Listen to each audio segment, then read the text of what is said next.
Taking your staff members to a convention is a pretty big thought process and a big expenditure for most small business owners. So let's talk about how you have to make sure that you're complying with all the rules if this is something you decide to offer. As we know, conventions come up all the time, and even off-site meetings or mini conventions. So many times it's worthwhile to take your employees to these because they come up with a lot of great new ideas. They're jazzed up and ready and energized to help you grow your business when they get back typically. And they've probably made some good connections to help be able to further your business and learn new things from other businesses just like yours. So how do you care for that? Are you responsible to pay for the expenses? What happens to their pay?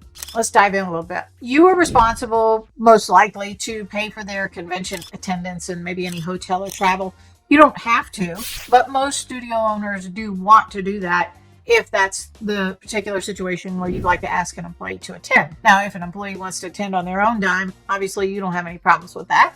But most cases, they don't really want to invest that much.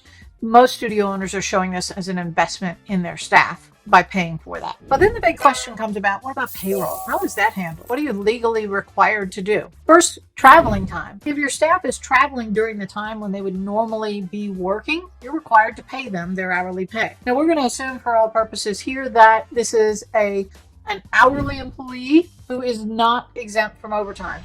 And it's very rare that you'd have a case where somebody's exempt from overtime. You'd have to be paying them a good bit of money and they'd have to be salaried. So we're going to leave that consideration out because it doesn't apply to most studios. So assuming they are paid for hourly work, even a part-time employee, you're going to have to pay for their hours. So let's take an assumption for a moment. Susie, studio worker, works from 3 to 7 p.m. Monday through Friday as a part-time employee.